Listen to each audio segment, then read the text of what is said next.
कृष्ण कन्हैया लाल की जय हो। भागवत महापुराण की जय हो। सद्गुरुदेव भगवान की जय हो। परम मंगलमय परस्पर अखिलेश्वर जगत नियंता सृष्टि को बनाने वाले पालन पोषण संहार करने वाले हम सभी की सदैव रक्षा करने वाले दुखों में साथ देने वाले भगवान श्री कृष्ण की वांगमय प्रतिमूर्ति श्रीमद् भागवत कथा का आपके ग्राम में आज वास्तु देवता जो आप सभी के पूर्वज हैं, जो आप सभी के कुल देवता हैं, उन सभी से निवेदन की आए और अपना अपना स्थान ग्रहण करें। श्री हनुमान जी महाराज से निवेदन कि आए अपना स्थान ग्रहण करें। आप सभी भक्तजनों के हृदय में विराजमान मेरे सर्वेश्वर भगवान से निवेदन की आए व्यासपीठ को ग्रहण करें। राधा रानी हम सभी भक्तों के ऊपर अपनी कृपा बरसाते रहें। इसी प्रार्थना के साथ राधा रानी को, श्री बांके बिहारी को अपने गांव में हम रोज बुलाएंगे। कन्हैया आप आओ, आपके आने से ही हमें आनंद की अनुभूति होती है। पीछे तक सभी लोग शांति से बैठ जाएं, कोई आवाज नहीं करेगा, कोई बात नहीं करेगा। जिसको बात करनी होगी वो बात कल कर लेना, आज ना करना, ठीक है? आज बात ना करना, जिनको करना होगा कल कर लेना दोपहर में। हाँ हाँ। बोलिए भागवत महापुराण। जिनको झूमना है, जिनको नृत्य करना है, वो अपने स्थान पर खड़े हो जाएं। राधे राधे बोल श्याम आएंगे, आएंगे श्याम आएंगे। राधे राधे बोल श्याम आएंगे, आएंगे श्याम आएंगे। वृंदावन का दूर है, बरसाना का दूर है, सब तेरी नजर का कसूर है। राधे राधे बोल श्याम आएंगे, आएंगे श्याम आएंगे। राधे राधे बोल श्याम आएंगे, हाँ आएंगे श्याम आएंगे। बोल राधा रानी सरकार की।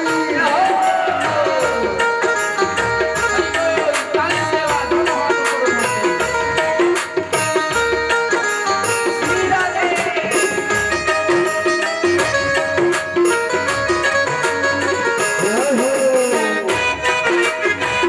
श्री राधे।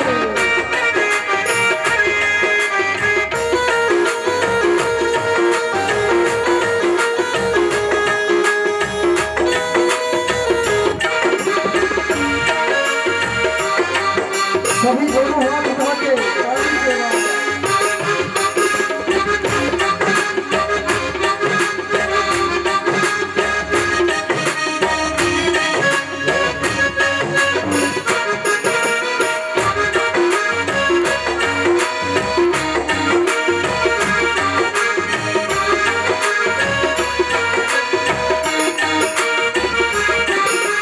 निकलेगा तेरी भक्ति का परिणाम, तेरे घर भी आएंगे घनश्याम।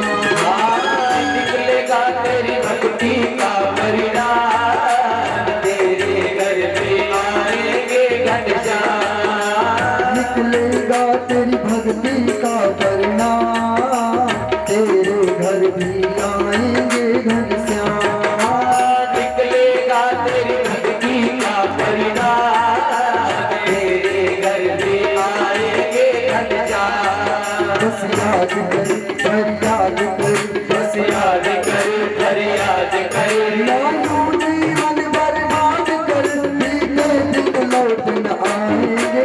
राधे राधे बोल श्याम आएंगे, आएंगे श्याम आएंगे। राधे राधे बोल श्याम आएंगे, आएंगे श्याम आएंगे। सभी लोग जोर मारेंगे।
ले, सब जान ले, मैं जान ले। एक बार वो अपना मान ले, फिर आकर गले लगाएंगे। राधे राधे बोल श्याम आएंगे, आएंगे श्याम आएंगे। राधे राधे बोल श्याम आएंगे, आएंगे श्याम आएंगे। वृंदावन का नूर है, बरसाना का नूर है, सब तेरी नजर का कसूर है। राधे राधे बोल श्याम आएंगे, आएंगे श्याम आएंगे। राधे बोल श्याम आएंगे, आएंगे श्याम आएंगे। हमारी सरकार की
लाखों में किसी एक को चुनते हैं, अंदर की आवाज को सुनते हैं।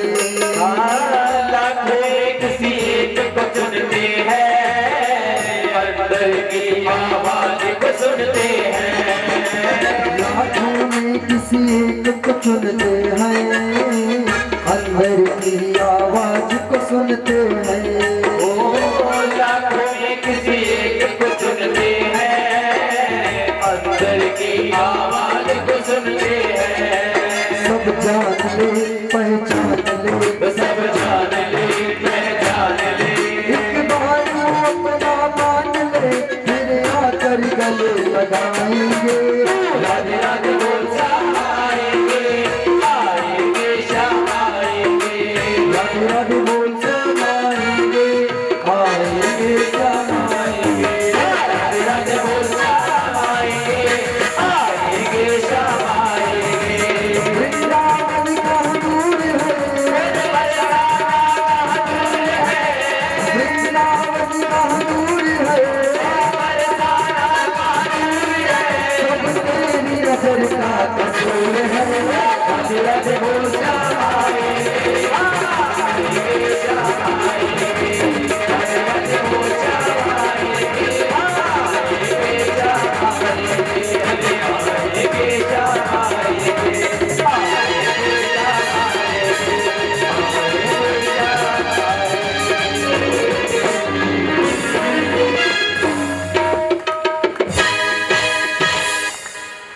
लाखों में किसी एक को चुनते हैं,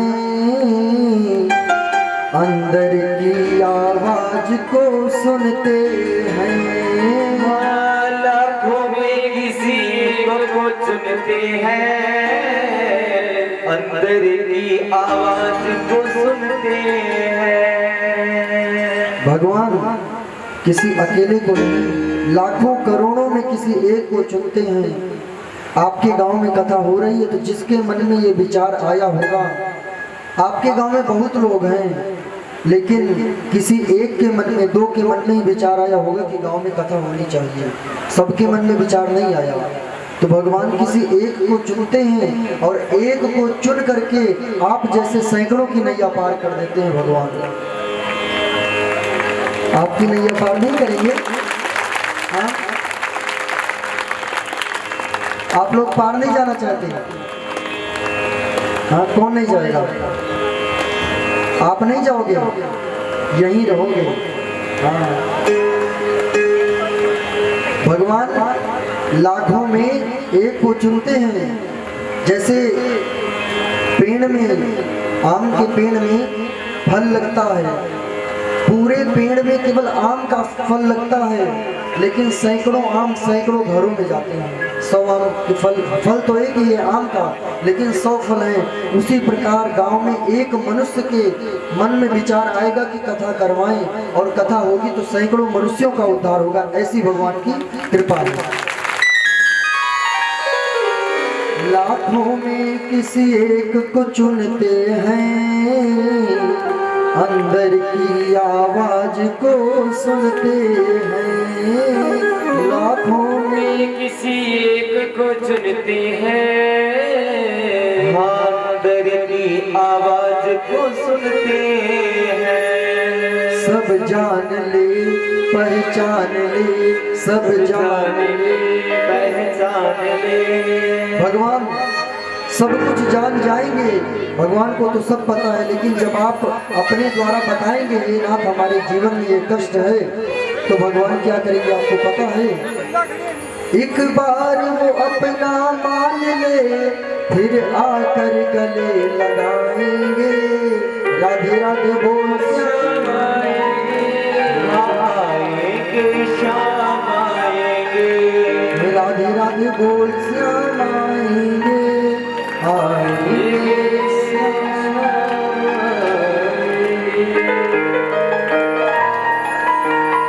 सिर्फ एक बार भगवान से कहिए, हे भगवान हमारे जीवन में ये दुख है, भगवान अगर ना आए बचाने के लिए, ना आए सहायता करने के लिए, तो कहिएगा।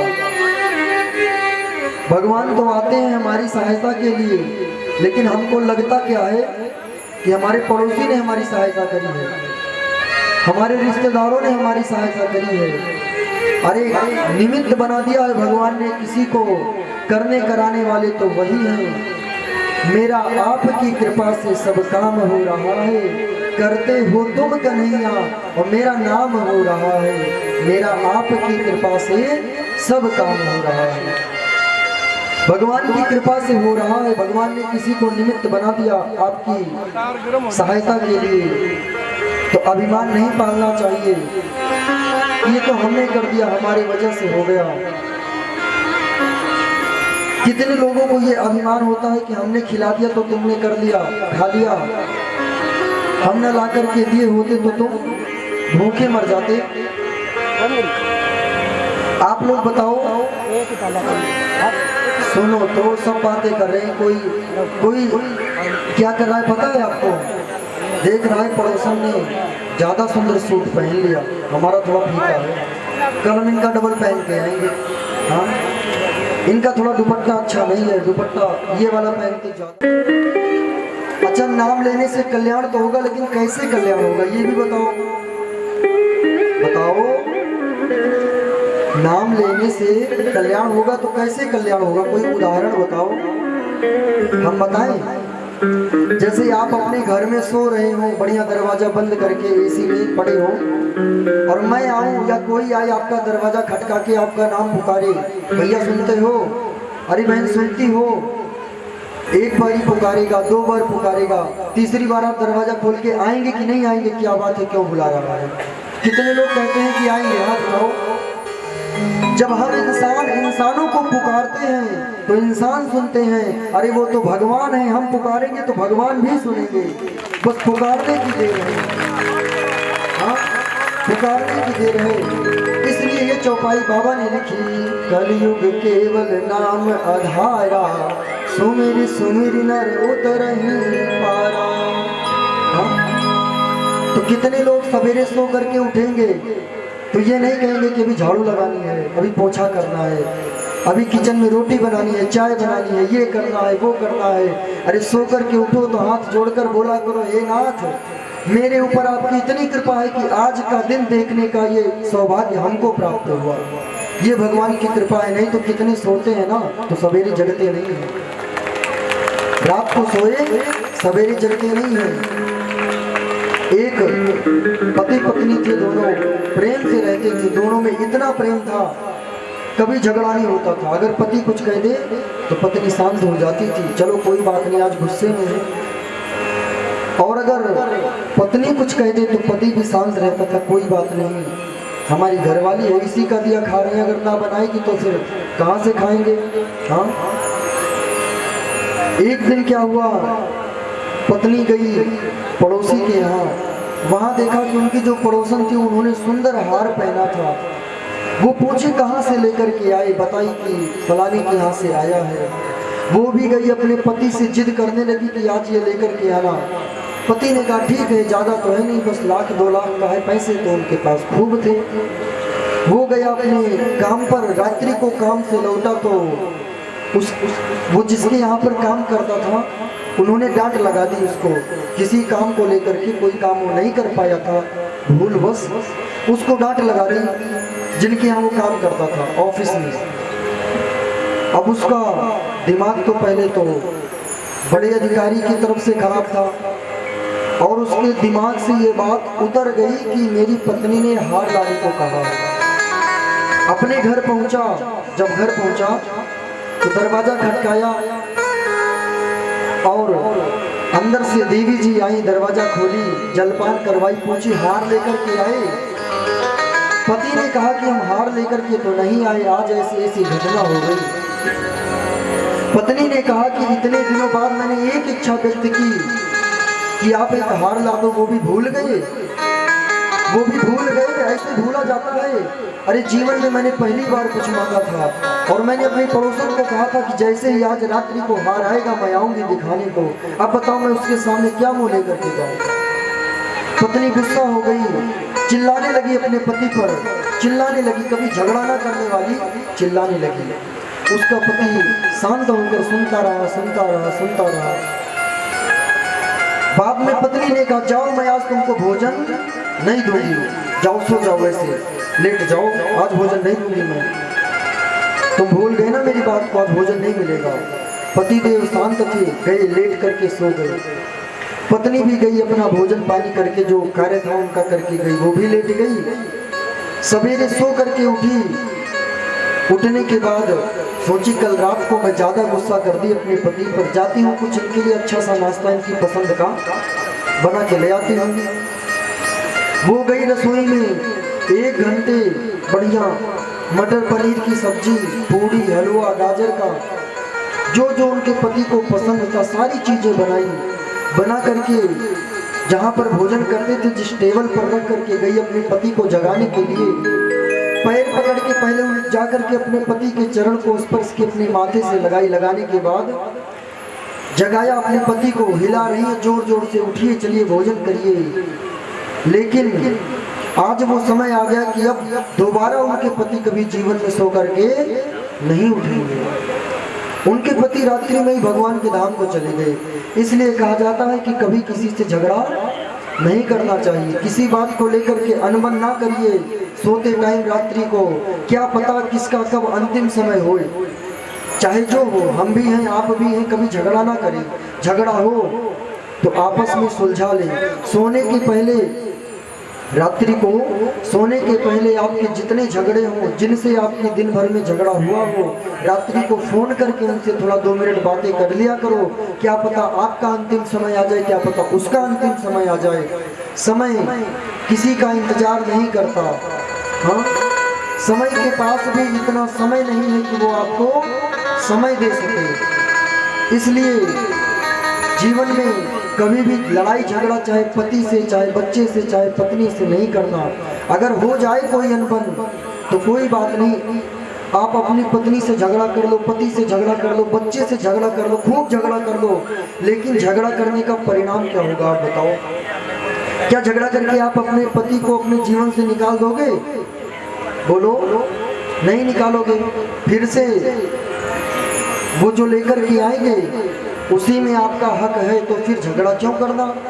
और अगर हो जाए तो सुलझा लिया करो, नहीं तो ऐसी स्थिति अगर हो गई, अब वो पत्नी पता लगा मेरे पति परलोक चले गए, अब बैठकर छाती फाड़ कर रो रही है कि मैंने अपने पति को भोजन नहीं दिया, हो सकता है भूख से मर गई हो। अब उस पत्नी के लिए जीवन भर के लिए रोना हो गया कि मेरे वजह से मेरे पति मुझे छोड़ करके चले गए। इसलिए कभी झगड़ा नहीं करना। आप लोगों में कितने लोग रोज झगड़ा करते हो? कितने लोग रोज झगड़ा करते हो? हाथ उठाओ। कोई नहीं करता। अच्छा, हफ्ते में एक बार? हाँ, कुछ लोग सोच रहे होंगे हमारे यहाँ तो हर घंटे पर होता है, मिनट का पूछे तो बताएं हम। आप तो सीधा दिन भर का पूछ लिए। हाँ, अच्छा, मिनट मिनट पर भी झगड़ा होता होगा कुछ लोगों के यहाँ। कुछ लोगों की गलती होती है, अगर भोजन बढ़िया बन जाए ना तो उसमें कोई ना कोई कमी निकाल देते हैं, क्योंकि झगड़ा करना है। आप लोगों के यहाँ झगड़ा कब कब होता है? हफ्ते में एक बार, महीने में एक बार किया करो। झगड़ा भी जरूरी होता है, लेकिन झगड़ा भी उतना रहे कि ज्यादा ना बढ़ जाए। कितने लोगों की तो आदत होती है, जरा सा झगड़ा हो जाए बस हम जा रही हैं मायके खाना अपने हाथ से बना करके। हाँ, खाओगे 2 दिन बना के रोटी, पता चलेगा फिर आओगे लेने के लिए। अब वो भी आप चली जाओगे तो वो भी सोचेगा चलो जो बला थी वो कुछ दिन के लिए ही टल चुकी। हाँ, कुछ दिन के लिए ही टली। कल हमने भगवान की कथा में श्रवण कहाँ तक किया था बताइए? कल कथा कहाँ तक सुने थे आप लोग? बताओ, कथा नहीं सुने थे? कहाँ तक सुने थे? कल भगवान कृष्ण का जन्म हुआ था, ठीक है? हुआ था, जोर से बोलो, खा के नहीं आई? हाँ, कल धुंधकारी का मोक्ष करवाया था गोकर्ण जी महाराज ने। आज की कथा को सुनाना प्रारंभ करते हैं। व्यास जी ने भागवत में लिखा, सूत जी महाराज शौनक आदि ऋषियों से कह रही हैं, हे शौनक आदि ऋषियों, एक बार की बात है, श्री वेद व्यास जी महाराज सरस्वती नदी के किनारे चिंतित बैठे थे, बड़े उदास थे, बड़े परेशान थे, चिंतित अवस्था में बैठे थे। तभी वहां श्री नारद जी का आगमन हुआ। नारद जी ने कहा, वेद व्यास जी आप इतने उदास क्यों हैं? व्यास जी ने कहा कि मैंने 17 पुराणों की रचना कर दी, मैंने 17 पुराणों की रचना कर दी, महाभारत जैसे ग्रंथ को लिख दिया, गीता को लिख दिया, लेकिन मेरे मन को शांति नहीं मिली, मेरे मन को शांति नहीं मिली। और मन को शांति पाने के लिए मैं क्या करूं? नारद जी ने कहा, आपने जो लिखा है वो सब भगवान से, भगवान को मनाने की चीजें हैं। आप किसी ऐसे ग्रंथ की रचना करो जिसमें भगवान की लीलाओं का वर्णन हो, भगवान के समस्त कार्यों का, उनकी लीलाओं का वर्णन हो, तब आपके मन को शांति मिलेगी। व्यास जी ने कहा कि आप ही बताओ नारद जी, हम क्या लिखे तो हमारे मन को शांति मिलेगी? नारद जी ने कहा कि आप भागवत महापुराण की रचना करो, उसमें भगवान के 24 अवतार हुए हैं, उन अवतारों का वर्णन करो, भगवान ने कब कौन सी लीला की उस चीज को लिखो, तब आपके मन को शांति मिलेगी। नारद जी ने व्यास जी को चतुर्श्लोकी भागवत दिया। 18,000 श्लोक हैं भागवत में, लेकिन जब व्यास जी को लिखने का आदेश मिला नारद जी से तो सिर्फ 4 श्लोक मिले। 4 श्लोक नारद जी ने व्यास जी को दिया। उन 4 श्लोकों से ये 18,000 श्लोकों की रचना करना प्रारंभ कर दिए। 18,000 श्लोकों की रचना प्रारंभ कर दिए। जो चतुर्श्लोकी भागवत दिए वो भागवत है, अहमे वासने वाग्रे नान्यदियत सदे सत्परम पश्चादहं यदेतच्च जो अवशिष्येत सो सम्यक् ऋते अर्थ यत प्रतीयेत ना प्रतीयेत चात्मनि तद विद्या अदात्मनो माया यथा आभासो यथा तमः यथा महान्ति भूतानि भूतेषु चावचेष्वनु प्रविष्टान्य प्रविष्टानि तथा तेषु न तेष्वहम् एतादेव जिज्ञास्यां तत् जिज्ञासुनात्मनाः अन्वयव्यातिरेकाभ्यां यतः स्यात् सर्वस्यात् सर्वत्र सर्वदा। ये 4 श्लोकों की भागवत दिए नारद जी व्यास जी को। उनको पढ़ाने लगे व्यास जी। श्री गणेश जी महाराज आए, उन्होंने लिखा भागवत के एक एक श्लोक को लिख दिया। जब भागवत के श्लोकों को, और जैसे ही भागवत की रचना पूर्ण हुई, वेद व्यास जी का जो मन अशांत था वो शांत हो गया। व्यास जी का जो मन था वो शांत हो गया, उनको बड़ी शांति मिली। और जब शांति मिली तो जोर जोर से पुकारने लगे, अरे नारद जी आ जाओ, आपकी कृपा से हमारा ये कार्य सफल हुआ। यही नारद जी हैं, कल गए थे शंकर भगवान माँ पार्वती के बीच में झगड़ा करवा दिए थे, प्रेम था। यही नारद जी हैं, आज पहुंचे व्यास जी का मन अशांत था, उसको शांत करवा दिया। तो नारद जी के दो कार्य होते हैं, बने को बिगाड़ना और बिगड़े को बनाना, है ना। तो ऐसे अच्छे अच्छे नारद जी को जोड़िए और बुरे बुरे नारद जी को दूर कर दीजिए। भागवत की रचना हो गई। नारद जी ने कहा, व्यास जी मैं आपको बताऊं, मैं अपने पिछले जन्म में एक दासी का बेटा था। अपने पिछले जन्म की कथा बता रहे हैं नारद जी। नारद जी ने कहा, मैं पिछले जन्म में एक दासी का बेटा था। हमारे गांव में चातुर्य मास करने के लिए 4 महीने के लिए संत आए। मेरी माँ की ड्यूटी लगी कि संतों को भोजन बना करके खिलाना है। मेरी माँ जाने लगी भोजन बना करके खिलाने। एक दिन मेरी इच्छा हुई कि मैं भी जाऊं संतों के दर्शन के लिए। नारद जी आए माँ के साथ संतों के दर्शन के लिए।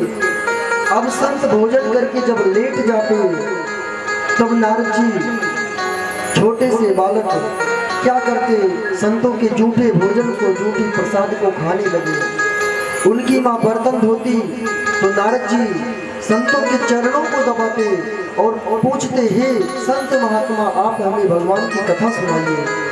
और संत कथा सुनाते तो इनका मन जो था वो निर्मल हो गया। और भगवान कहते हैं कि निर्मल मन जन सो मोहि पावा, मोहि कपट छल छिद्र न भावा।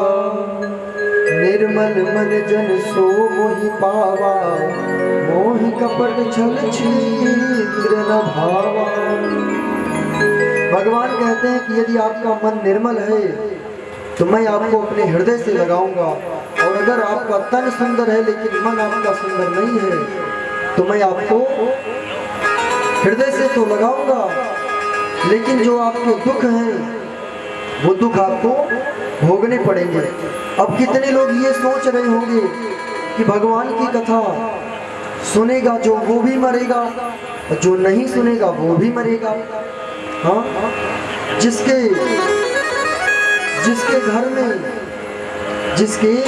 घर में कुटिया है, झुपड़ी है, वो भी सो रहा है, और जो महलों में है, एसी में है, वो भी सो रहा है। दोनों में अंतर क्या है? कथा सुनने वाला भी मरेगा, सुनाने वाला भी मरेगा, और ना सुनने वाला भी मरेगा। तो कथा में फायदा क्या होगा? आपने देखा होगा, एक बिल्ली होती है, बिल्ली वो अपने ही मुख से पकड़ती है। बिल्ली अपने बच्चे को और पकड़ करके एक घर से दूसरे घर, दूसरे घर से तीसरे घर पहुंचा देती है। हाँ या ना? पहुंचा देती है। और बिल्ली अपने ही मुख से एक चूहे को पकड़ती है और पकड़कर खा जाती है। बिल्ली भी वही है, दांत भी वही है, बस अपना बच्चा है और वो चूहे का बच्चा है। उसी प्रकार भगवान समझ लो वो बिल्ली की तरह हैं। और अगर हम भगवान के बन जाएंगे तो बिल्ली जैसे अपने बच्चे को पार लगाती है, भगवान वैसे हमको पकड़कर पार लगा देंगे। और यदि हम दूर जाएंगे, विमुख हो जाएंगे भगवान से, तो उस चूहे के बच्चे की तरह जैसे बिल्ली खा जाती है, भगवान नरकों में डाल देंगे, अनेकों प्रकार के कष्ट हमको मिलेंगे। ये फायदा होगा भगवान की कथा सुनने से और ना सुनने से। तो बिल्ली का बच्चा, जैसे बिल्ली का बच्चा होता है, वैसे भगवान का बच्चा पसंद करोगे या चूहे का बच्चा? बताओ। भगवान के बच्चे बनने वाले हाथ उठाएंगे। बोलिए कृष्ण कन्हैया लाल की जय। समझ में आ गया? भगवान की कथा सुनने से फायदा क्या है? आ गया कि नहीं आ गया? जिसके मन में कोई प्रश्न होगा, कोई बात ना समझ में आए, तो खड़े होकर के बिना किसी संकोच के पूछ लेना, क्योंकि हम वही सुनाएंगे जो मुझे आता है। और आपको क्या सुनना पसंद है वो तो आप जानो। कोई चीज़ अगर आपको ना समझ में आए तो पूछ लीजिएगा, कोई भी जितने बैठे हैं सभी। ठीक है? नारद जी महाराज संतों की मुख से भगवान की कथा सुनने लगे। उनका मन हृदय पवित्र हो गया। 4 महीने का समय पूरा हुआ। नारद जी महाराज के गांव से वो संत सभी जाने लगे। जब संत जाने लगे, नारद जी चरणों को पकड़ लिए, हमें भी साथ ले चलो। इनकी माँ ने कहा कि बेटा तू ही मेरा एक सहारा है, और तू ही चला जाएगा तो मैं किसके सहारे जीऊंगी। अरे तेरे पिता तो 3 वर्ष का था तभी मेरा साथ छोड़ के चले गए, तू ही एकमात्र सहारा है, तू मत जा। तो संतों ने कहा कि तुम अपनी माँ की सेवा करो। मंत्र दे दिया कि इस मंत्र का जाप करो, तुम्हें भगवान के दर्शन होंगे। और मंत्र दिया, ओम नमो भगवते वासुदेवाय नमः, ओम नमो भगवते वासुदेवाय नमः, ओम नमो भगवते वासुदेवाय नमः। ये मंत्र दे दिया कि आप इसका जाप करो। नारद जी आए, जपने लगे। अब तो दिन रात उसी मंत्र को जपते। इनकी माँ ने कहा कि बेटा लगता है कि तू मेरा साथ छोड़ देगा। अरे तू तो पढ़ने के लिए जाता था तो उसको भी छोड़ के बैठ गया, तू मेरे चरण दबाता था बेटा तो उसे भी छोड़ दिया। बताओ तुम ही मेरे सहारे हो, क्या होगा मेरा। नारद जी ने सोचा कि मेरी माँ मेरे भजन में रोड़ा बन रही है। एक दिन की बात है, इनकी माँ जा रही थी गाय का दूध दुहने के लिए। एकदा निर्गताम गेहा दुहंदिन सिगाम पथि, सर्पोदसत्पदा स्पृष्टः कृपणाम कालचोदितः। एक दिन की बात है, नारद जी की जो मैया जी थी वो जा रही थी गाय का दूध दुहने।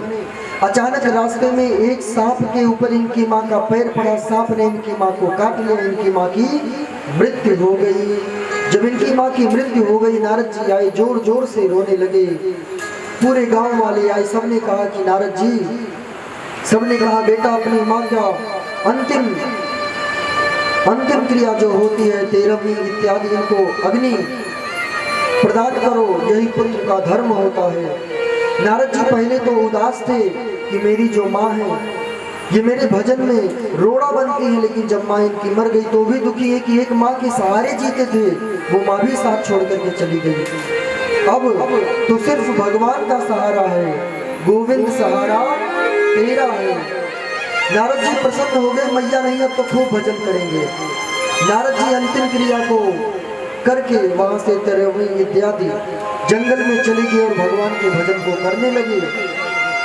कुछ दिनों बाद भगवान का दर्शन हुआ। भगवान ने कहा बेटा तुम जाओ, सुदामा नाम के पर्वत पर जाकर के इसी मंत्र को जपो, तुम्हें भगवान की शाश्वत भक्ति प्राप्त होगी। नारद जी गए सुदामा पर्वत पर। वहां पर ओम नमो भगवते वासुदेवाय निरंतर जपते रहे। जपते जपते जपते जपते एक समय आया कि नारद जी के लोक पर भगवान के नाम को जपते हैं। सभी लोग जपेंगे श्रीमन नारायण श्रीमन नारायण श्रीमन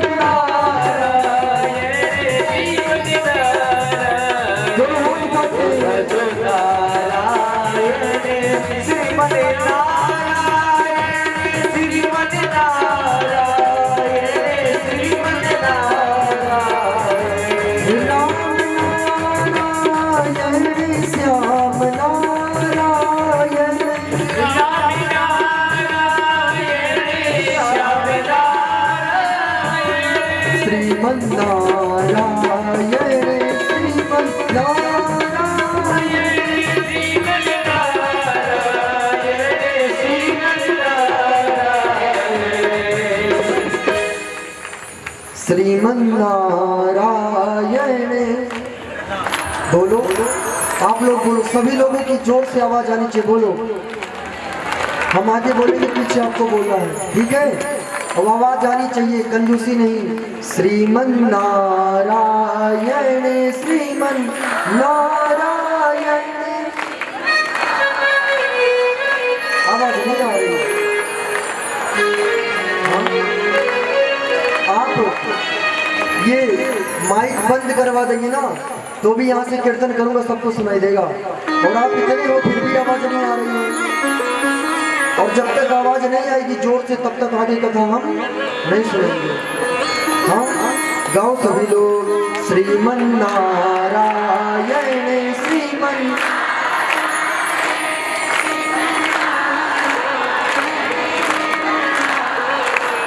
हाँ, अब आगे क्या पास हो गए आप लोग। अब अपने लिए जोर से तालियां बजा लो। हाँ, पास हो गए। हाँ, बोलिए भागवत महापुराण की। नारद जी महाराज ब्रह्मा जी के मानस पुत्र हुए, खूब भगवान का भजन करते हैं। आगे की कथा भागवत कथा को प्रारंभ किया है। सबसे पहले महाभारत की कथा सुनाई। महाभारत की कथा को सुना करके कहते हैं, महाभारत की कथा को सुना करके सुनाना प्रारंभ किए। महाभारत का युद्ध कौरवों और पांडवों के बीच में हुआ। कौरव जो कि 100 थे और जो पांडव हैं वो कितने थे? 5 थे। जो कौरव थे 100 कौरवों के पिता धृतराष्ट्र और माता गांधारी, 5 पांडवों के पिता पांडु और माता कुंती और माद्री। दोनों भाई आपस में धृतराष्ट्र और पांडु प्रेम से रहते थे अपने राज्य में हस्तिनापुर में। एक समय की बात है, पांडु ने अपने मन में विचार किया कि बहुत वर्ष हो गए हमें राज्य करते हुए, हमें चल के हिमालय पर थोड़ा भ्रमण कर लेना चाहिए। चले गए भ्रमण करने के लिए अपनी पत्नी को लेकर के। उस समय पांडु राजा हुआ करते थे। पांडु ने कहा, धृतराष्ट्र भैया हम जा रहे हैं थोड़ा भ्रमण पर, महीनों बाद आएंगे, आप थोड़ा राज्य का भरण पोषण करते रहना, आप कुछ दिनों के लिए राजा बन जाइए। धृतराष्ट्र ने कहा ठीक है, राजा बना दिया। चले गए सेवकों को लेकर के हिमालय। हिमालय में 1 महीना रहे पांडु। 1 महीना रहने के बाद उन्होंने सोचा ये तो बड़ा ही अच्छा माहौल है यहाँ पर, कितनी अच्छा वातावरण है यहाँ पर, और समय तक रहना चाहिए, और समय तक रहना चाहिए। एक सैनिक को भेज दिया, जाओ धृतराष्ट्र भैया को बोल दो हम अभी कुछ दिन यहाँ और ठहरेंगे। चले आए, सैनिक आया, धृतराष्ट्र से बोला अभी वो कुछ दिन और रहेंगे। इन्होंने कहा ठीक है। पांडु अपनी पत्नियों के साथ रहने लगे, कुंती और माद्री 2 इनकी पत्नियां। एक दिन पांडु गए शिकार खेलने के लिए। पांडु गए शिकार खेलने के लिए। अब आप लोग सोचेंगे कि शिकार खेलने के लिए गए यानी कि किसी जीव की हत्या करेंगे, किसी को मारेंगे, किसी जीव को मारेंगे। तो जीव को मारना उस समय पर पाप नहीं था, तो आज पाप क्यों है? आज पाप क्यों है? भाई किसी जीव को वो राजा मारते थे तो उसका मांस खाते रहे होंगे, सब यही सोचेंगे, और क्या करेंगे जीव के मांस का, तो लोग आज भी खाते हैं। तो उस समय में इस समय में अंतर क्या है? गलत क्या है? सही है? सही नहीं है, वो गलत है। गलत कैसे है अब हम आपको बताते हैं। पहले के जो राजा होते थे उनके दुश्मन बहुत होते थे, विपक्षी राजा बहुत होते थे। युद्ध भी होता था तो वो राजा क्या करते कि किसी जीव पर यानी किसी इंसान पर अपने धनुष बाण को नहीं चलाते थे, क्योंकि वो मर जाएगा तो फिर प्रजा क्या कहेगी, राजा होकर के किसी को मार दिया। इसलिए पहले के जो राजा होते थे वो जंगल में जाते थे शिकार खेलने के लिए। जो जीव बूढ़े रहते थे, जो जीव कष्ट में होते थे, उन जीव पर धनुष और बाण चलाते थे, ताकि उनका जो निशाना है वो परफेक्ट बना रहे, ताकि कभी भी युद्ध हो तो धनुष बाण चलाने में निशाना अचूक ना जाए, चूक ना जाए, उनको दिक्कत ना हो। इसलिए जीवों पर जाते थे शिकार खेलने के लिए। आज लोग छोटे छोटे जीवों को, जैसे मुर्गी हुई, बकरी हुआ, बेजुबान जीवों को बाजार से कटवा कर लाते हैं, अपने घर में मांस पकाकर बड़े आनंद से खाते हैं। आप लोग जो भी मार्केट से दूध खरीद कर लाते होंगे, डेयरी से दूध लाते हैं ना, लोग लाते होंगे जिनके यहाँ पर गाय भैंस नहीं होती, वो जाते हैं तो दूध में फैट चेक करते हैं, दूध कितना अच्छा है और कितना बुरा है। दूध अगर अच्छा होगा तो ही पिएंगे, बेकार होगा तो नहीं पिएंगे, उसका फैट लगवाते हैं कितना अच्छा है। और लगवाने के बाद यदि उसका अच्छा फैट है तभी लाते, नहीं तो उसको लाते नहीं है। दूध भी खरीदेंगे तो बढ़िया मलाई वाला अमूल का दूध खरीदेंगे। बाजार से बर्फी पेड़ा खरीदना हो, ठेले पर बिक रहा हो और मक्खी लग रही हो, लोग नहीं खरीदते हैं। खरीदते हैं आप लोग? बोलो, खरीदते हो? नहीं खरीदते। उन चीजों को हम छोड़ देते हैं। और एक मुर्गी जो बीमार है, एक बकरी जो बीमार है, जो मुर्गी बकरी बाजार में कटती है, क्या पता कि वो 100% निरोगी है, वो एकदम स्वस्थ है। आपको पता है जो बाजार से मुर्गी बकरी खरीद के लाते हैं, पता नहीं है कि वो कितनी अच्छी है, उसका स्वास्थ्य कैसा है। मान लो कोई बकरी आप लेकर के आए, उसको कोई भयंकर बीमारी हो, उसको कोई भयंकर बीमारी हो, उस मांस को खाएंगे आप तो आपका शरीर बताओ क्या करेगा? बोलो, आपके शरीर में बीमार बकरी का मांस जाएगा तो आप भी मरोगे, वो बकरी भी मरेगी। एक बकरी को काटा जा रहा था, खरीदने वाले खड़े थे, तो बकरी ने उस काटने वाले से कहा कि मैंने अपने जीवन में पूर्व जन्म में कोई पाप किया होगा, ऐसा पाप किया कि आज मुझे कटना पड़ रहा है। अरे इंसान, तू अपने आप को देख, तो मुझे काट रहा है तो तेरी गति क्या होगी? हाँ, तो मुझे काट रहा है तो तेरी गति क्या होगी? मैंने पिछले जन्म में कोई पाप किए होंगे इसलिए मैं कट रही हूँ, और तू तो जानकर भी मुझे काट रहा है। तुम तो इंसान हो। भगवान ने हमको इंसान सिर्फ इसलिए बनाया है कि हमें सोचने समझने की क्षमता है। आपने कभी कुत्ते को हंसता हुआ देखा है? रोता हुआ देखा है? हंसता हुआ नहीं देखा। बिल्ली को कभी हंसता हुआ नहीं देखा। हंसने की कला हम इंसानों में भगवान ने दी है, और हम हंसें और जीवों को हंसाएं, ऐसी कला भगवान ने हमको दी है। लेकिन हम करते क्या हैं? हम खुद भी रोते हैं और जीवों को भी रुलाते हैं। कितने लोगों को इतना आनंद आता है, रोड पर जा रहे हैं, सड़क पर जा रहे हैं, कुत्ता आराम से सो रहा है, मस्ती में उठाकर पत्थर मार देंगे, उठे ये किसी तरह। कितने लोगों की आदत होती है, जा रहे हैं रास्ते में, कुत्ता सो रहा है, उसके ऊपर पानी फेंक देते हैं। कुत्ते को रोटी देना पुण्य का काम है, लेकिन इतना पुण्य के चक्कर में लोग भाग रहे हैं कि अपने बिस्तर पर कुत्ते को सुलाते हैं। 500 रुपए प्रतिदिन खर्चा करेंगे कुत्ते के ऊपर बिस्किट के लिए, और माँ परेशान है एक साड़ी के लिए, फटी साड़ी माँ पहनती है। हाँ, बच्चे क्या करते हैं? कुत्ते के लिए बिस्किट एकदम फर्स्ट क्लास लेकर के आएंगे। आप कभी रिश्तेदारों के यहाँ जाना ना, जिनके यहाँ कुत्ते होंगे, देखना आपके लिए 5 रुपए का पार्ले जी बिस्किट आएगा और कुत्ते के लिए 500 का आएगा। अब आप सोच लो, आपकी इज्जत ज्यादा है, कुत्ते की इज्जत ज्यादा है। हाँ, चले जाना जिनके यहाँ कुत्ता होगा। 2 रुपए 5 रुपए का बिस्किट तो बहुत बड़ी बात सोचेंगे वो ना, कि 5 रुपए का खोलेंगे, अकेला आया है 2 ही खाएगा, 2 रुपए का खोल दो। हाँ, तो 2 रुपए का खोलेगा। कुत्ते के लिए 500 की खोलेगा, 1000 की खोलेगा, वो भी कुत्ता खाएगा तो खाएगा, नहीं तो फिर उसको उठा के ना पैकेट में रखिएगा, बाद में खिलाएंगे। हाँ, तो लोग कुत्ते से इतना प्रेम करते हैं। कुत्ते को रोटी देना पुण्य का काम है, लेकिन चौखट के बाहर रहे कुत्ता तभी पुण्य है। अंदर में लेकर के आएंगे। जिस घर के अंदर में कुत्ता निवास करता है, अंदर में रहता है, किचन में जाता है, बेडरूम में जाता है, उस घर में कभी देवताओं का वास नहीं होता है। और जिस घर के द्वार पर कुत्ते को रोटी दी जाती है, उस घर में हमेशा भगवान का वास होता है। और जिन घरों में माँ बाप की सेवा होती है, उन घरों में भगवान माँ बाप के रूप में रहते हैं। और जिन घरों में माँ बाप की सेवा नहीं होती, हमने तो कितनों को देखा है, अच्छे अच्छे स्कूटी पर बिठा करके कुत्तों को टहलाने जाते, और बाप बिस्तर पर पड़ा रो रहा है, बेटा मुझे गार्डन तक ले चलो, मुझे बगीचे तक ले चलो। दिल्ली में देखा हमने अपनी आंखों से, बेटा स्कूटी पर आगे 2 कुत्ते को रख करके लेकर के जाएगा।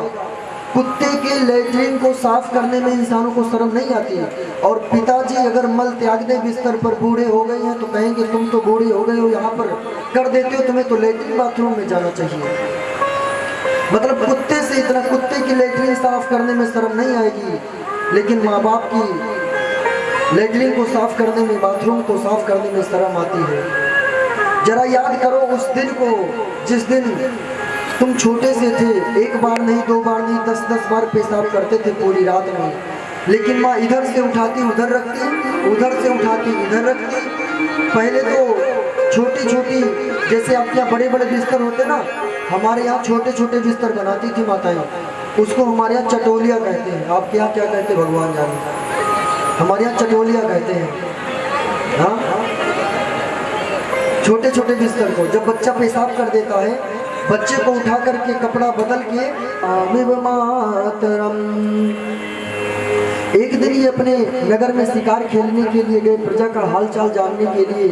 तो वहां पर इन्होंने देखा कि एक राजा गाय को मार रहा है और एक बैल खड़ा है, बैल के 3 चरण कटे हुए हैं। जाकर के पूछा, गौ माता आप कष्ट में क्यों हैं? पूछा, राजा तुम कौन हो, हमारे राज्य में गऊ को सता रहे हो? उसने कहा, मैं कलयुग हूँ, जब से कन्हैया धरती को छोड़कर गोलोक धाम गए हैं तब से मेरा राज्य है, मुझे रहने के लिए कुछ स्थान दे दो। तब राजा परीक्षित ने कहा, द्यूतम पानम स्त्रिया सोना यत्रा धर्मश्चतुर्विधा, द्यूतम पानम स्त्रिया सोना यत्रा धर्मश्चतुर्विधा। 4 स्थान दे दिया, जहाँ पर लोग जुआ खेलते हो वहाँ कलयुग रहो, जहाँ पर शराब पी जाती हो वहाँ पर कलयुग रहो, जहाँ पर पराई स्त्रियों के साथ गमन किया जाता हो वहाँ पर कलयुग तुम वास करो, जहाँ पर अहिंसा होती है वहाँ पर तुम वास करो। ये 4 जगह दिए गए। ऐसे 4 जगहों पर मांस, शराब, पराई स्त्री का गमन, गलत विचारों वाले जगहों पर भगवान का वास नहीं, वहाँ कलयुग का वास होता है। 4 जगह परीक्षित ने दिए। कलयुग ने कहा, कम से कम एक जगह तो अच्छा दे दो। बोले क्या चाहिए? बोले हमें सोने में वास दे दो। परीक्षित ने कहा, ठीक है आप सोने में वास करो। जो स्वर्ण, जो आप लोग सोना पहनते हो ना, उस सोने में कलयुग का वास होता है।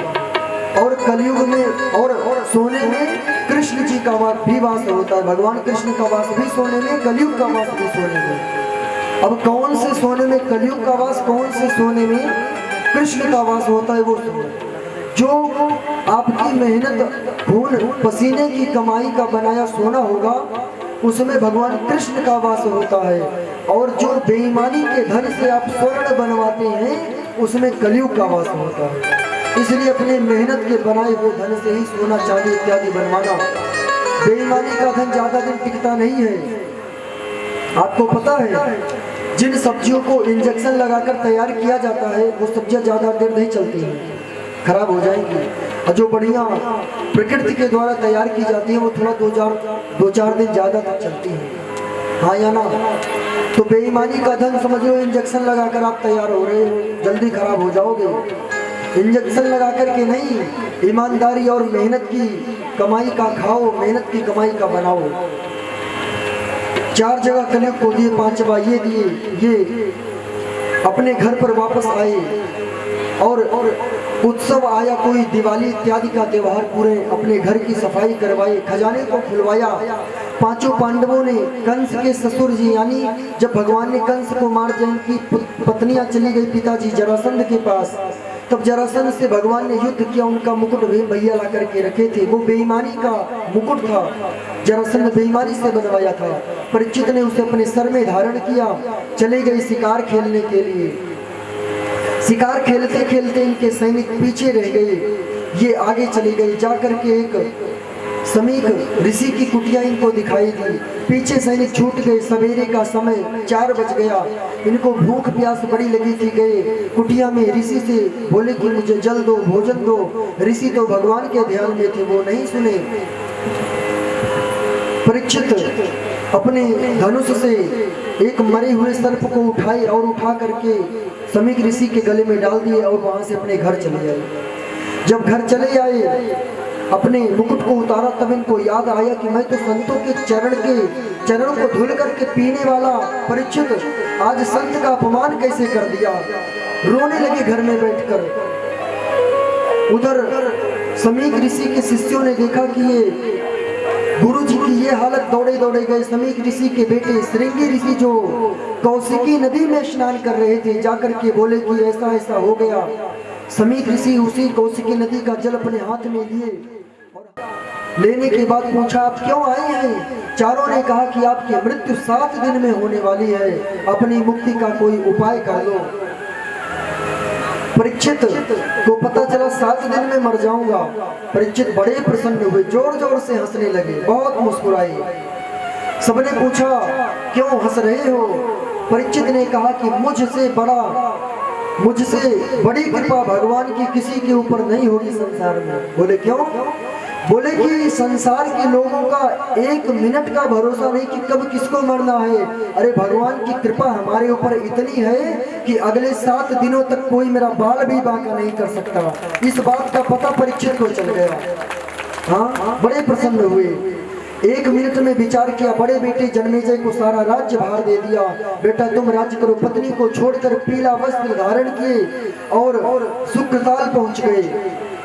गंगा के पावन तट पर हजारों लाखों संत महात्मा, बड़ी बड़ी लाखों वर्षों के संत बैठे थे। सबसे पूछा कि हम क्या करें, हमारा कल्याण कैसे होगा? हमें 7 दिन में मरना है, क्या किया जाए? किसी ने कहा यज्ञ करो, किसी ने कहा जप करो, किसी ने कहा तप करो, किसी ने कहा अन्नक्षेत्र चलवाओ, कोई बोला कुछ, कोई बोला कुछ। इनकी बात समझ में नहीं आई क्या करना चाहिए। जब बात समझ में नहीं आई तो एक जगह पर बैठ गए और बैठ करके भगवान का नाम लेने लगे। हे भगवान, आपने इतनी कृपा करी है, थोड़ी कृपा और कर दो, थोड़ा हमें उपाय बता दो, हम क्या करें। तब राजा परीक्षित ने देखा सामने से कोई आ रहा है और आते हुए देखा तो वो स्वरूप कैसा है। दिगंबरम वक्र विकीर्ण केशम प्रलम्ब बाहुं समरोत्तमाभं। दिगंबरम वक्र विकीर्ण केशम प्रलम्ब बाहुं समरोत्तमाभं। परम वीतरागी श्री सुखदेव जी महाराज का आगमन हुआ। वो सुखदेव जी जो कल वेद व्यास जी के पास भागवत पढ़ रहे थे, आज आए हैं परीक्षित को कथा सुनाने के लिए। बोलिए सुखदेव जी महाराज की जय हो। सद्गुरुदेव भगवान की जय। भागवत महापुराण की जय हो। आ गए भागवत सुनाने के लिए। सुखदेव जी को देखे परीक्षित बड़े प्रसन्न हो गए। लेकर के आए गंगा के जल से गुरु जी के चरणों को धोले और धुलने के बाद उच्च आसन दिया। बिठाने के बाद अपने गुरु जी से प्रार्थना करते हैं। आप लोगों में कितने लोगों ने गुरु दीक्षा ले रखी है पहले से? हाथ उठाओ। कितने लोगों ने गुरु बना लिया है? आप लोगों ने गुरु बनाया है तो मंत्र जपते हैं, गुरु जी ने जो नाम दिया उसको लेते हैं आप लोग। अच्छी बात है, लिया करो। गुरु जी को भूल ना जाना। एक बूढ़ी मैया आई, उन्होंने कहा हम अपने गुरु जी को भूल गए। हमारे गुरु जी कौन है? हमने कहा मंत्र तो याद है। बोली हाँ मंत्र तो याद है। हमने कहा मंत्र जपो। गुरु जी को भूल गई, कोई बात नहीं, मंत्र ना भूल जाना। हाँ, परीक्षित सुखदेव जी को बिठा करके चरणों को धुल करके प्रणाम करते हैं। तो जिनके गुरु जी हैं, अच्छी बात है, बना लिए हैं। जिनको आगे गुरु दीक्षा लेनी है, विचार है गुरु दीक्षा लेने का, वो सवेरे 8 बजे कल गुरु दीक्षा दिया जाएगा, सवेरे 8 बजे। जिनको परसों लेना हो, भाई कुछ लगेगा नहीं लगेगा, किसी को कुछ पूछना हो तो सेवादारों से पूछ लें, आचार्य जी से पूछ लें, तब ले, कोई दिक्कत नहीं है। कोई ये दबाव नहीं कि हम ही से लो, जिससे आपका प्रेम बने। क्योंकि जब तक अच्छा इंसान ना मिले, अच्छे गुरु ना मिले, तब तक मंत्र नहीं लेना चाहिए। खुद से विचार कर लो कौन अच्छा है कौन बुरा है ना। जैसे सब्जी जब आप लोग बनाते हो, सब्जी आप लोग जब काट कर बनाते हो तब सब्जी खराब नहीं होती, तब वो बन जाती है, खाने लायक होती है।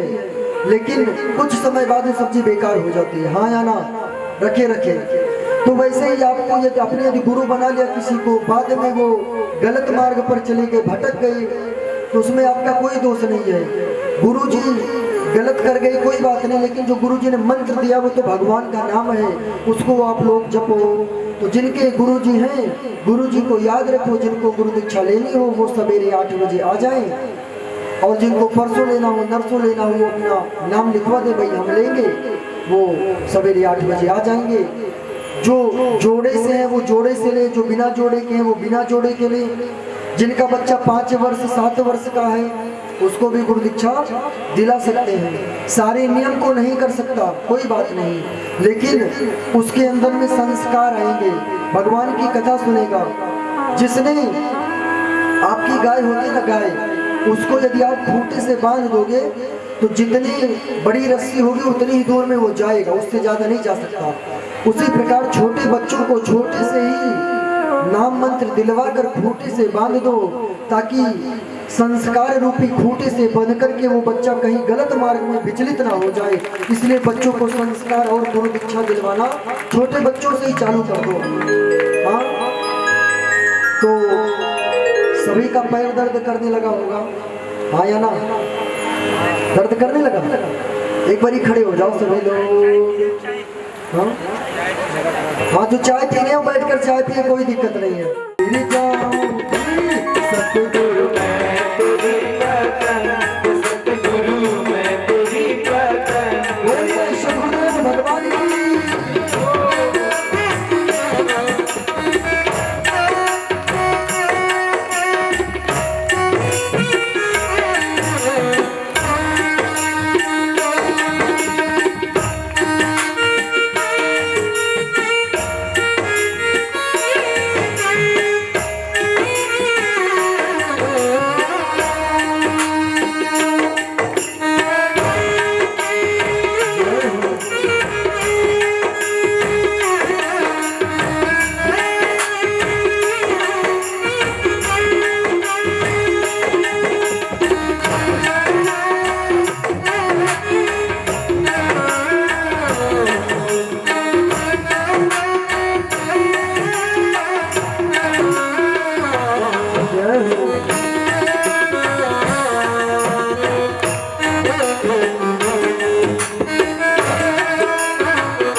दीवाने गुरु तेरे नाम के। बड़ी नाजुक है ये डोर, गुरु रखना थाम के। हम तो है बस दीवाने प्रभु तेरे नाम के। तेरा हाथ रहे जो सर पर, ओ तेरा हाथ रहे जो सर पर, भव पार हो जाऊंगी, भव पार हो जाऊंगी। पकड़ी डोर मेरी तो मैं गिर जाऊंगी। सतगुरु मैं तेरी पतन, सतगुरु मैं तेरी पतन। हवा विच उड़ती जाऊंगी, हवा विच उड़ती जाऊंगी। तुमने ना पकड़ी डोर मेरी तो मैं गिर जाऊंगी। सतगुरु मैं तेरी पतन, सतगुरु मैं तेरी पतन।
कृपा से गुरुवर, तेरी कृपा से गुरुवर, प्रभु से मिल जाऊंगी, तुमने ना पकड़ी डोर गिर जाऊंगी। सतगुरु मैं तेरी बहन, सतगुरु मैं तेरी बहन, आवाज जिंदगी नागी, आवाज जिंदगी नागी, तो मेरा पकड़ी डोर तेरी बहन गिर जाऊंगी। सतगुरु मैं तेरी बहन, सतगुरु मैं तेरी बहन, सतगुरु मैं तेरी बहन। बोल सदगुरुदेव भगवान की जय हो। सभी लोग अपने अपने स्थान पर बैठ जाएं। बड़ी नाजुक है ये डोर, गुरु रखना थाम के, हम तो है बस दीवाने गुरु तेरे नाम के। बड़ी नाजुक है ये डोर, गुरु रखना साम के, हम तो हैं दीवाने प्रभु तेरे नाम के। और तेरा हाथ रहे जो सर पे, तेरा हाथ हाथ रहे जो सर पे, भव पार हो जाऊंगी, भव पार हो जाऊंगी। तुमने ना पकड़ी डोर मेरी तो मैं गिर जाऊंगी। सतगुरु मैं तेरी पातन, गुरुवर मैं तेरी पातन। अपने गुरुदेव भगवान को प्रणाम किया राजा परीक्षित ने। प्रणाम करके प्रश्न कर दिया परीक्षित ने, अतः पृच्छामि संसिद्धिं योगिनां परमं गुरुं, पुरुषस्य यत् कार्यं म्रियमाणस्य सर्वथा। हे गुरुदेव भगवान, इस संसार में जिसकी मृत्यु 7 दिन में होने वाली हो वो क्या करे? तब इनके गुरुजी ने कहा, वरीयाने सते प्रश्नः क्रतो लोकहितं नृप, आत्मसम्मतः पुंसां श्रोतव्यादिषु यः परः। अरे परीक्षित, तुम तो बड़े ही धर्मात्मा हो, तुम्हारे जैसा भक्त हमने आज तक नहीं देखा। तुम पूछ रहे हो जिसकी मृत्यु 7 दिन में होने वाली हो। अरे तुमने सबके कल्याण की बात करी है। तुम अगर ये पूछते कि मेरी मृत्यु 7 दिन में होने वाली है तब तुम स्वार्थी थे, लेकिन तुमने तो ये पूछा है कि जिसकी मृत्यु 7 दिन में, यानी तुमने पूरे संसार के कल्याण की बात कही है। हे परीक्षित, तुम स्वार्थी नहीं, तुम तो परमार्थी हो। तुम्हारे जैसा राजा नहीं है, तुम्हारे जैसा इंसान नहीं है, तुम तो परमार्थी हो। इसलिए मैं तुम्हें भगवान की कथा सुनाऊंगा जिससे तुम्हारा कल्याण होगा। सबसे पहले सुखदेव जी महाराज ने भगवान के 24 अवतारों के नाम को बताया। नारायण नारद हरि, कपिल देव श्री राम, हंस हयग्रीव मोहिनी, दत्तात्रेय सुखधाम, नरसिंह वामन व्यास जी, ऋषभ देव कौमार, यज्ञ पुरुष धनवंतरी, बुद्ध कल की अवतार, पृथुराजा वाराह पुनी, मत्स्य कमठ पद्म पुराणे प्रमाण। भगवान के 24 अवतारों के नाम को सुना दिया। जब 24 अवतारों के नाम को सुनाया, राजा परीक्षित बड़े प्रसन्न हो गए। परीक्षित ने पूछा, गुरुदेव भगवान कथा को सुनाइए। सुखदेव जी ने कहा, सुखदेव जी ने कहा कि परीक्षित, सबसे पहले भगवान वटवृक्ष पर बालक के समान भगवान नारायण लेटे थे। भगवान की एक से अनेक होने की इच्छा हुई। संकल्प मात्र से भगवान नारायण के नाभि से एक कमल निकला और कमल से ब्रह्मा जी का प्राकट्य हो गया। ब्रह्मा जी का प्राकट्य हुआ तो उनको 2 चीजें सुनाई दी, ता और पा। वो कमल की तंतुओं में जाकर के हजारों वर्षों तक तपस्या किए, तप किए, बाहर आए, नारायण से पूछे हमारे लिए क्या आज्ञा है। भगवान ने कहा कि आप सृष्टि का विस्तार करिए। ब्रह्मा जी को ब्रह्मलोक बना करके प्रदान कर दिया। ब्रह्मलोक में बैठ करके सबसे पहले भगवान शिव को बना दिया। जब भगवान शिव को बनाया तो शिव भगवान शंकर रोते हुए आए, इसलिए इनका नाम रुद्र रखा। जब रोते हुए आए नाम रख दिया रुद्र। भगवान शंकर ने पूछा ब्रह्मा जी मेरा कार्य क्या है, मेरा नाम क्या है। नाम दिया रुद्र, काम बताया कि जाओ सृष्टि का विस्तार करो। वो रुद्र चले और जाकर सबसे पहले भूत प्रेत डाकिनी पिशाचिनी इत्यादि बनाने लगे। ब्रह्मा जी ने कहा कि सृष्टि को बनाना है और तुम तो बनाने से पहले बिगाड़ने वाले बनाने लगे, तो बनने से पहले ही बिगड़ जाएगी तो बनेगी क्या। इसलिए तुम जाओ और भगवान का भजन करो, राम को भजो। और ब्रह्मा जी ने संकल्प किया और ब्रह्मा जी के मन से अत्रि, आंखों से अंगिरा, मुख से पुलस्त, कानों से पुलह, नाभु से कृत, हाथ से भृगु जी, चमड़े से वशिष्ठ जी, प्राणों से दक्ष जी, अंगूठे से, और नारद जी को अपनी जांघ से उत्पन्न किया, ऋषियों को बना दिया। इसके बाद ब्रह्मा जी ने अपने अग्रभाग से मनु शत्रुपा को बनाया। एक स्त्री पुरुष का जोड़ा प्रकट किया, मनु शत्रुपा नाम दिया गया। इसलिए मनु जी महाराज की वंशावली में हम आते हैं, इसलिए हमें मनु से मनुष्य कहा जाता है। और इनकी पत्नी का नाम शत्रुपा दिया। एक स्त्री पुरुष का जोड़ा मनु शत्रुपा बोले कि जाओ और जा करके सृष्टि का विस्तार करो। दोनों ने कहा कि पृथ्वी तो जल में डूबी है। ब्रह्मा जी ने नारायण से निवेदन किया। भगवान नारायण वाराह रूप धारण किए, सूकर का रूप धारण किए, समुद्र तल में गए, पृथ्वी को लेकर के आने लगे।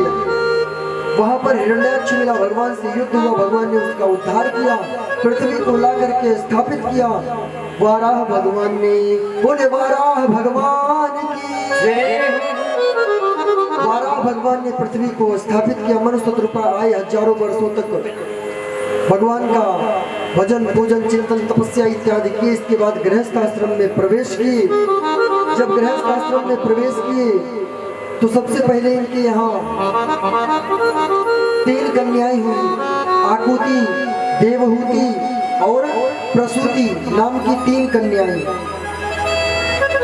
जब 3 कन्याएं हो गई तो बाद में 2 बेटे हुए, प्रियव्रत और उत्तानपाद। 3 कन्याएं मनु जी महाराज की। आकुति का विवाह रुचि प्रजापति जो ब्रह्मा जी के पुत्र थे मानस, उनसे करवाया गया। देवहूति भगवान का भजन पूजन करने वाली, इनका विवाह का जब समय आया ब्रह्मा जी को बुलवा करके पूछा। ब्रह्मा जी ने कहा कि आप जाइए और कर्दम ऋषि से कहिए कि आपकी बेटी से शादी करें, वो कर देंगे। बोले ठीक है। इनकी जो तीसरी कन्या है प्रसूति, इनका विवाह दक्ष प्रजापति से होगा। और इनके यहाँ 28 कन्याओं का प्राकट्य होगा, जिनमें सबसे छोटी कन्या होगी माता सती, जिनका विवाह भगवान शिव से होगा। इस कथा को हम कल सुनेंगे।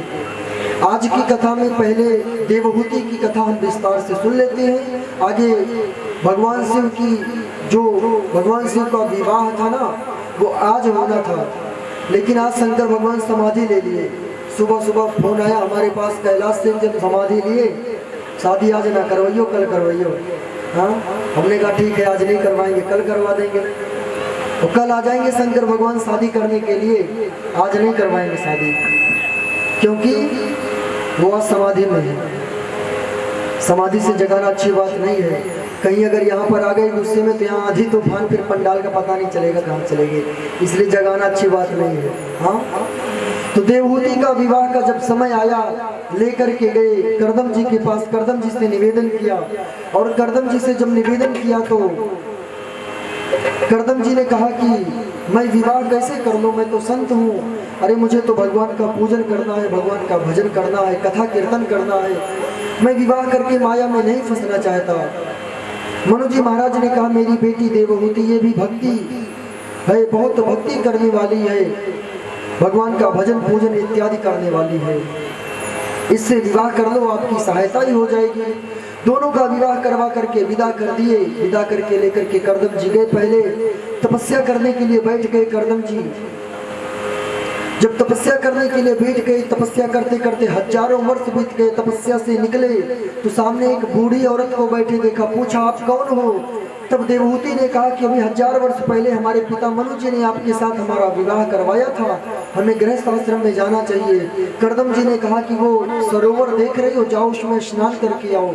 सरोवर में गई। जैसे ही देवहूति स्नान करने के लिए डुबकी लगाई, तुरंत ही जब बाहर निकली तब करदम जी ने अपने योग बल से देवहूति जी को परम सुंदरी पहले की तरह बना दिया। खुद को भी योग बल से सुंदर बना लिया।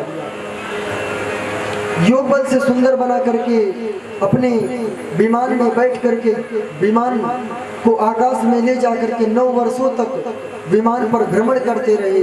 और 9 वर्षों में उनके यहाँ पर उनके घर में 9 कन्याओं का प्राकट्य हुआ।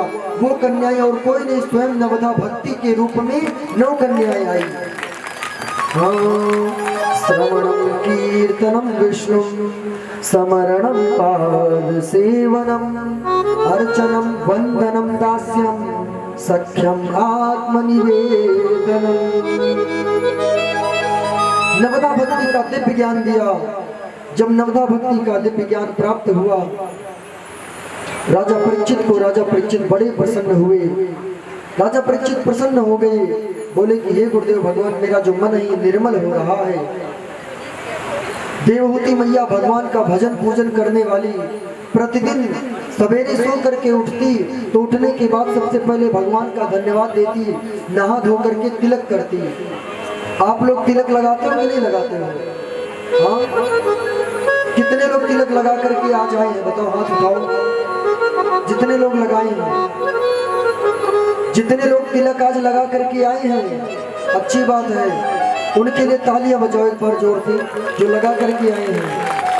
और जो नहीं लगा के आए हैं वो कल लगा के आएंगे। हाँ, अच्छा, आप लोग कथा में आ रहे थे तो सच्ची सच्ची बताना, झूठ ना बोलना। कितने लोग बाल में कंघी करके आए हैं? हाथ उठा के बताओ। सब किए होंगे, कोई मना नहीं कर सकता हमने नहीं किया होगा। हाँ, और सबने बढ़िया सुंदर कपड़े पहने हैं। लगभग लोगों ने पाउडर भी लगाया होगा, मेकअप भी किया होगा, और तेल इत्यादि। कितने तो छोटे बॉक्स में लेकर के आए होंगे। हम जानते हैं, हम जब हॉस्पिटल में जाते हैं, कभी हॉस्पिटल जाने का जब होता है, कोई बीमार होता है देखने जाते हैं, तो जब सवेरे सो करके हॉस्पिटल में उठते हैं, हम भी हॉस्पिटल में कभी मान लो ऐसा हुआ कि जाना पड़ गया, सवेरे देखते हैं ना, तो जो हॉस्पिटल में एक हाथ धुलने का बासन लगा होता है, एक किनारे रूम होता है बासन केवल हाथ धुलने का, वहाँ पर हाथ मुँह धुल लो, ब्रश इत्यादि कर लो। तो वहाँ पर हम गए भैया ब्रश करने के लिए सवेरे सवेरे, और उस शीशे में ना 3 परम सुंदरियां पाउडर लगा रही थी सवेरे हॉस्पिटल में। सोचो, हॉस्पिटल में उनका कोई बीमार पड़ा है और उनको मेकअप की पड़ी है, हॉस्पिटल में भी उनको सुंदर दिखना है। हाँ, तो कथा में आए हो पाउडर लगा करके, पाउडर का कथा में कोई महत्व तो नहीं है। और तिलक लगा के आओगे, भगवान पहचान जाएंगे कि ये मेरा भक्त है, इसलिए भक्त बन करके आओ कथा में। ठीक है, कल से कौन कौन तिलक लगा के आएगा? हाथ उठाइए। अगर आप लोग तिलक लगा करके आएंगे तो आप सभी को यहाँ पर सम्मानित किया जाएगा, ताली बजवा करके। हाँ, सम्मान ताली बजा करके किया जाएगा। तो कल से सभी लोग तिलक लगा के आएंगे।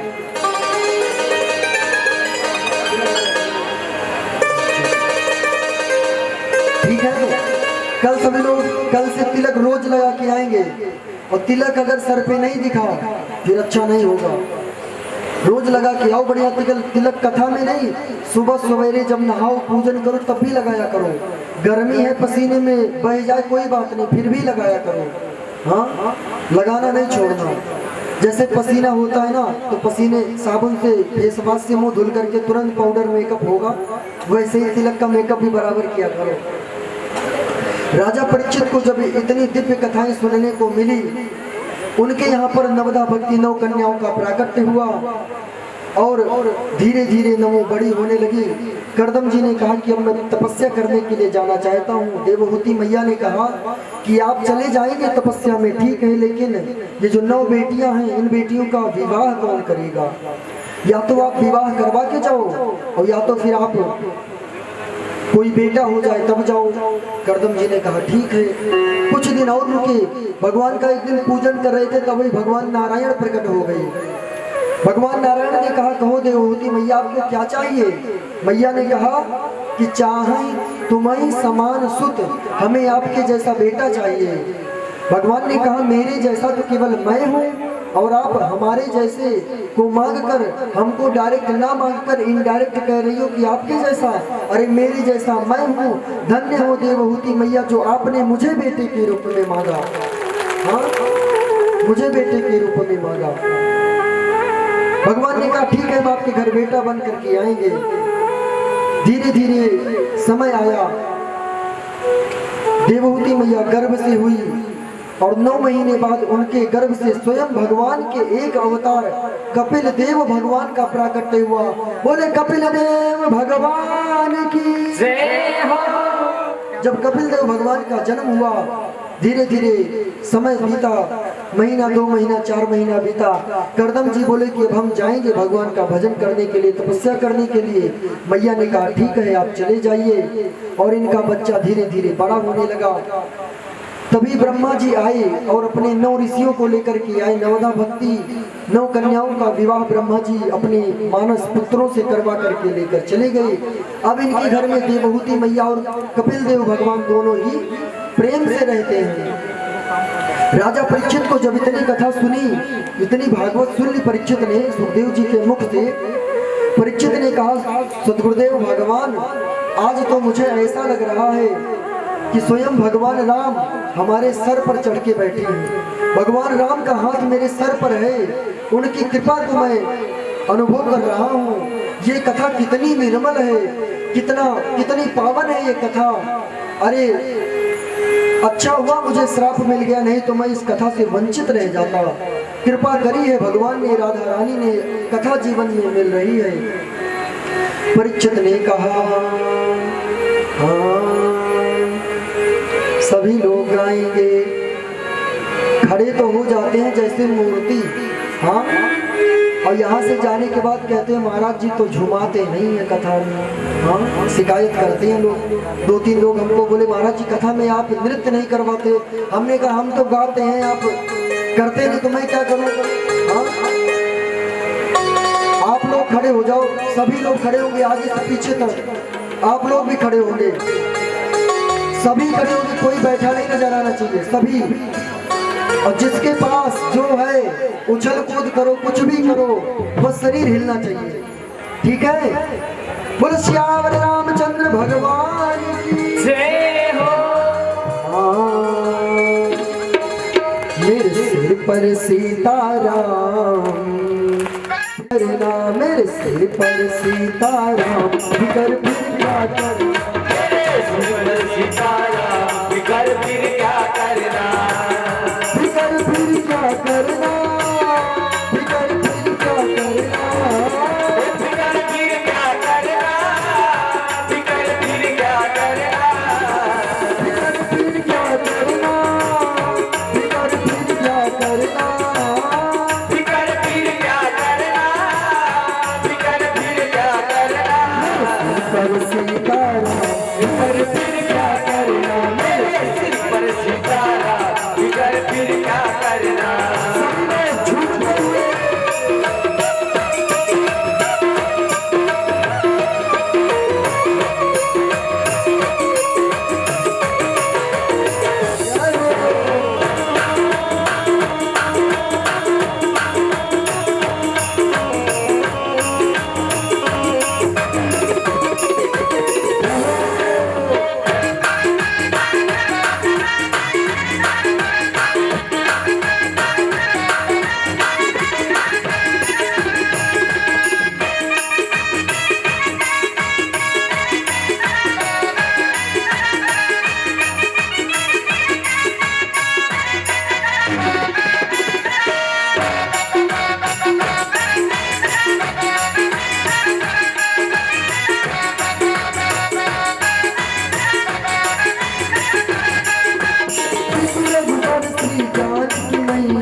जानकी मैया, करते चिंता क्यों तुम भैया, करते चिंता क्यों तुम भैया, रघुवर श्री जानकी मैया, रघुवर की जानकी मैया, करते चिंता क्यों तुम भैया, करते चिंता क्यों तुम भैया, कटेंगे कष्ट तमाम, कटेंगे कष्ट तमाम, क्या करना सिर सीताराम फिकर फिर क्या करना, सिर पर सीताराम फिकर फिर क्या करना, फिकर फिर क्या करना, फिकर फिर क्या करना, फिकर फिर क्या करना, फिकर फिर क्या करना, सीताराम फिकर फिर क्या करना, सिर सीताराम फिकर फिर क्या करना।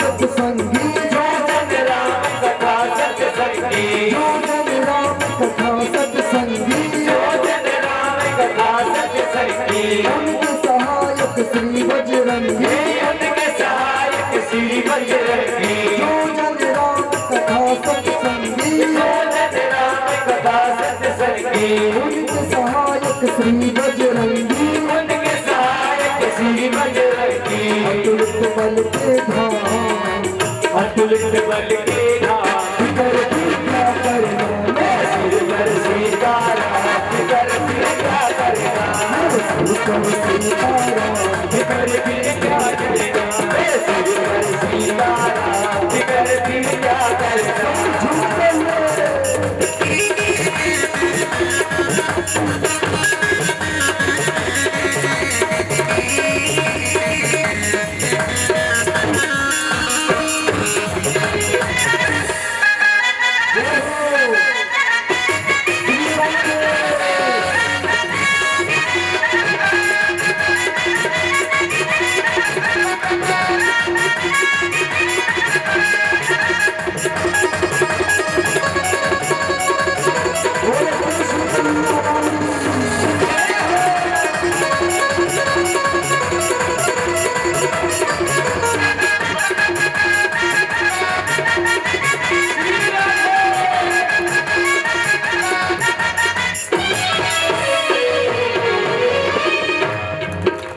अगर प्रभु मनमानी करेंगे, अगर प्रभु मनमानी करेंगे, अगर प्रभु मनमानी करेंगे, अगर प्रभु मनमानी करेंगे, नहीं शरणागत पीर हरेंगे, नहीं शरणागत वीर हरेंगे, अगर प्रभु मनमानी करेंगे, अगर प्रभु मनमानी करेंगे, शरणागत नहीं पीर हरेंगे, शरणागत नहीं वीर हरेंगे, होगा गुरु बदनाम,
कर फिर क्या करना, हाथ कर फिर क्या करना, हाथ कर फिर क्या करना।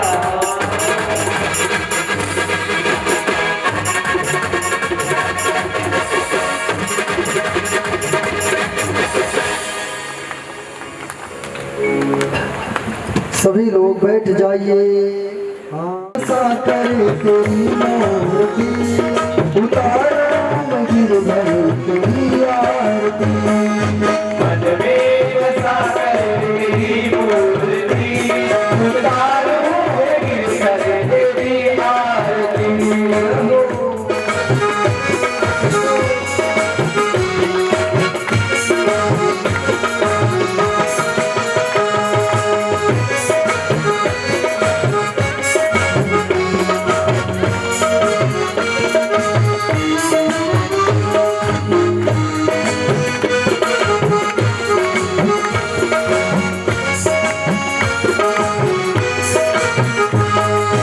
करुणा करो कष्ट हरो ज्ञान सुधा